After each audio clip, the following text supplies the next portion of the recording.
बात दुनिया के सबसे अमीर मंदिरों में से एक की, बात गणपति बप्पा को मिले दान की जिससे दुनिया हैरान है।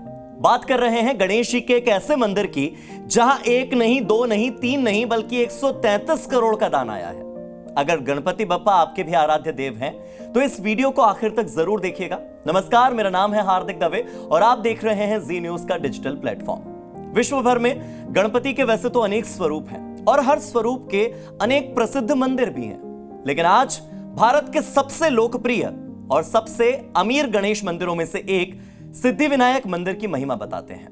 महाराष्ट्र के मुंबई में गणपति के सिद्धिविनायक मंदिर की खूबसूरती, स्थापत्य कला, गणेश मूर्ति की भव्यता और रिद्धि सिद्धि की प्रतिमा की दिव्यता अलौकिक है, अद्भुत है। और उतने ही अद्भुत हैं सिद्धिविनायक के भक्त भी, श्रद्धालु जिन्होंने एक साल में 133 करोड़ रुपए दान किए हैं।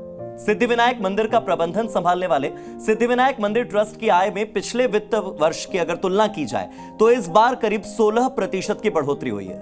मंदिर प्रशासन बताता है कि इस बार चढ़ावे में करीब 133 करोड़ का दान आया है, जिसमें नगद भी है। नगद चढ़ावे के साथ सोने चांदी के आभूषण भी हैं। मंदिर की कुल कमाई में भक्तों की ओर से दिए गए दान और चढ़ावे का सबसे बड़ा योगदान रहा। इसके अलावा जो पूजा होती है, बाकी के अन्य अनुष्ठान होते हैं, उनसे 20 करोड़ रुपए की आय हुई है।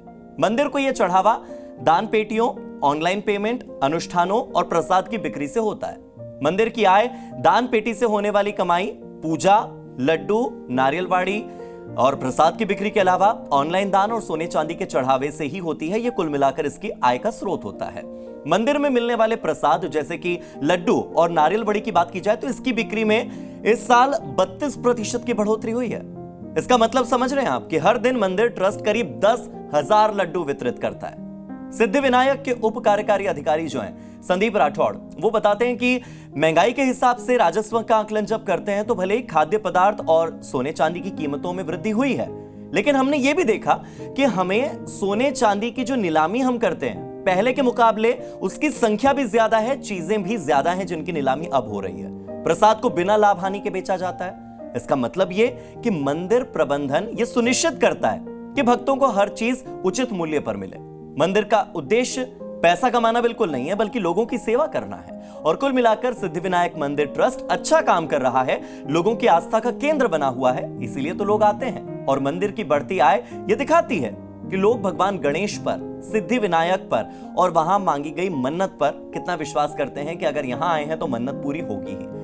अब समझने वाली बात यह भी है कि सिद्धिविनायक मंदिर में दान इतना बढ़ा कैसे, तो इसके कारण क्या है ये जानने की कोशिश जब हमने की तो एक कारण यह है कि दर्शन के लिए पर्याप्त समय मिलता है।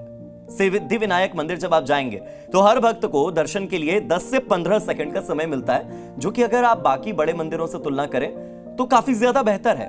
कई बार 3 सेकंड, 4 सेकंड, ज्यादा से ज्यादा 5 या 7 सेकंड का आपको मौका मिल पाता है कि आप किसी भी मंदिर में दर्शन कर पाएं। मगर सिद्धिविनायक में आप आराम से 10 सेकंड से ज्यादा समय तक दर्शन कर सकते हैं, अपनी मन्नत मांग सकते हैं। इसका मतलब यह है कि जब लोगों को अच्छे से दर्शन करने का मौका मिलता है, समय ज्यादा मिलता है, तो वो खुशी से दान देते हैं, मंदिर से संतुष्ट होकर जाते हैं। लोगों का दिल ज्यादा दान करने के लिए थोड़ा झुकता है। वहीं जब हम ये कहते हैं कि गणपति बप्पा तो विघ्न हरता है, दुख हरता है, सुख करता है, तो अब इसके मायने क्या हैं? इसके मायने कुछ ऐसे हैं कि गणपति बप्पा को आए इस दान का इस्तेमाल लोगों के दुख हरने के लिए ही तो हो रहा है। मंदिर ट्रस्ट अपनी कुल आय का 20% समाज सेवा में खर्च करता है। इन पैसों से गरीबों को चिकित्सा की सहायता दी जाती है। किडनी रोगियों के लिए डायलिसिस सेंटर चलाए जाते हैं। 18 गंभीर बीमारियों से पीड़ित मरीजों की मदद की जाती है। इसके अलावा मंदिर प्रशासन कॉलेजेस के स्टूडेंट्स के लिए जो लाइब्रेरी होती है, अध्ययन कक्ष जो होता है, या इसके अलावा जो बुक बैंक होता है, वो उपलब्ध करवाता है। ट्रस्ट आत्महत्या करने वाले किसानों के बच्चों की पढ़ाई का खर्च भी उठाता है। गणपति के भक्तों की संख्या में वृद्धि और सिद्धिविनायक प्रशासनिक सुधारों के कारण ही मंदिर की कमाई बढ़ी है।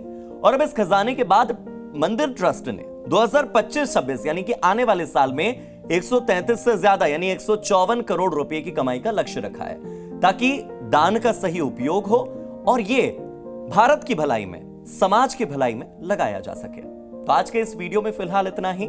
मुझे दीजिए इजाजत। नमस्कार।